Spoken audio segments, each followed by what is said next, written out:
안녕하세요. 박대호입니다. 오늘 기본소득에 대해서 알아보겠습니다. 지역발전정책연구원 김성찬 객원연구위원 나오셨습니다. 어서 오십시오. 네, 반갑습니다. 자, 사회적 논란이 좀 불가피한 사안입니다. 필요성도 크고요. 기본소득 어떻게 설명할 수 있겠습니까? 네, 기본소득을 한마디로 설명을 드리자면 국가 또는 지방자치단체, 그러니까 정치 공동체죠. 그 공동체 모든 구성원 개개인에게 아무 조건 없이 일정 금액을 정기적으로 지급하는 그런 소득 제도입니다. 네. 자, 가장 중요한 게 그렇다면 외국의 경우를 좀 살펴볼 필요가 있겠습니다. 해외 사례라고 그럴까요? 어떻습니까? 미국의 알래스카라는 주에서는 현재 영구기금 배당이라는 이름으로 기본소득이 지급이 되고 있고요. 마카오에서도 부배분 계획이라는 이름으로 기본소득이 지급이 되고 있습니다. 또한 팬데믹 국면이 장기화되면서 독일, 스페인, 이란, 또 팬데믹 이전의 핀란드 등에서 기본소득에 대한 실험이 활발히 진행되고 있는 현재 실정입니다. 네, 결국 이제 시장 경제에서 국가 경제로 조금 가야 될 필요성이 팬데믹 이후에는 더 커졌다 이렇게도 봐야 됩니다. 그렇게 봐야 할 것 같습니다. 자, 중요한 것은 이 많은 예산을 어떻게 조달할 것이냐, 돈의 문제 아니겠습니까? 네, 그렇습니다. 기본소득을 기본 강령으로 하고 있는 모 정당의 주장을 보면요, 모든 국민에게, 그러니까 뭐 한 살부터 100살까지 네. 나이 상관없이 계층 상관없이 모든 국민에게 지급하는 것이죠. 월 60만 원, 그러니까 연간 1인당 720만 원을 지급하자는 네. 주장을 하고 있는데요. 이러한 720만 원을 지급하기 위해서는 372조라는 예산이 필요하게 됩니다. 네. 그런데 내년도 2022년도 우리나라의 국가 예산안을 보면 607조를 약간 넘어서죠. 그러면 1년 국가 예산의 절반을 훌쩍 넘어요? 그렇습니다.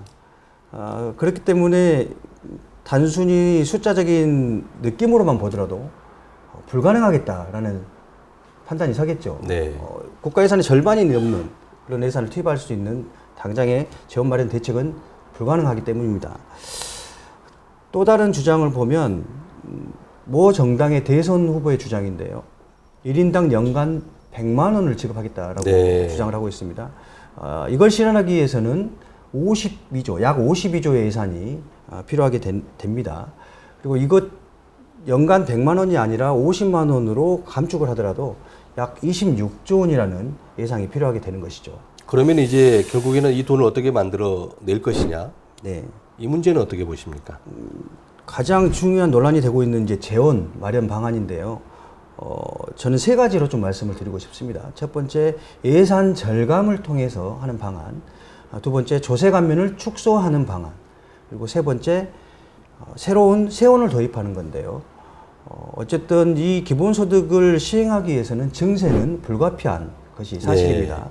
네. 새로운 세원은 4차 산업혁명 시대를 살아가면서 데이터세, 탄소세, 로봇세 이러한 새로운 세원을 도입해서 충분히 연간 100만 원을 지급할 수 있는 52조의 예산을 마련할 수 있다라고 저는 네. 저 나름대로도 생각을 하고 있습니다. 기존의 살림살이를 조금 줄이고 또 조세 감면, 그러니까 그렇습니다. 세금을 좀 감면해 줬던 걸 줄이고 그렇습니다. 대신에 또 세금이 늘어나는 그런 정책이 불가피하겠군요. 그렇습니다. 증세는 불가피하다는 것은 사실인 것 같습니다. 네.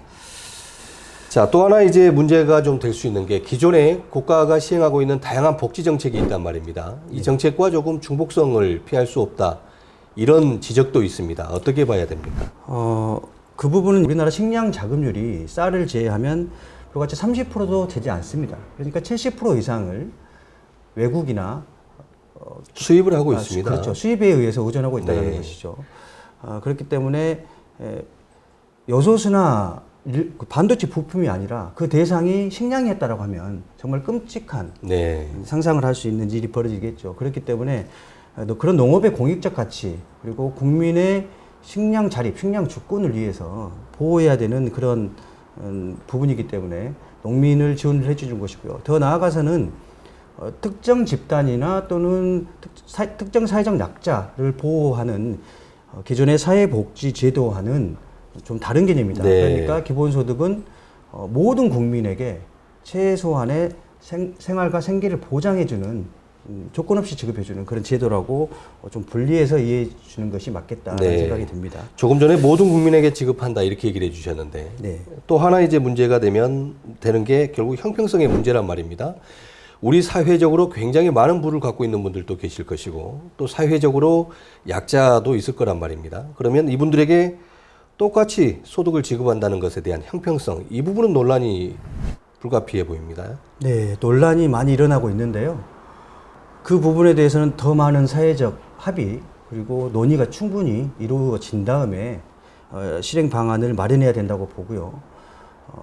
하지만 그 무엇보다도 중요한 건 일단 기본소득을 대상을 설정하든 금액을 작은 금액이라도 기본소득을 시행하는 것이 굉장히 중요하다고 보고요. 하나를 예로 들면 우리나라 건강보험제도가 굉장히 발달이 되어 있는데 건강보험 의료보험제도도 도입될 당시보다도 점진적으로 그 범위와 규모를 확대했던 네. 그래서 정말 좋은 제도로 안착된 사례가 있습니다. 일단 시작을 좀 해보고 그렇습니다. 차츰 보완하고 또 수정하자 이런 말씀이시죠? 그 부분이 굉장히 중요하다라고 좀 말씀드리고 싶습니다. 네, 알겠습니다.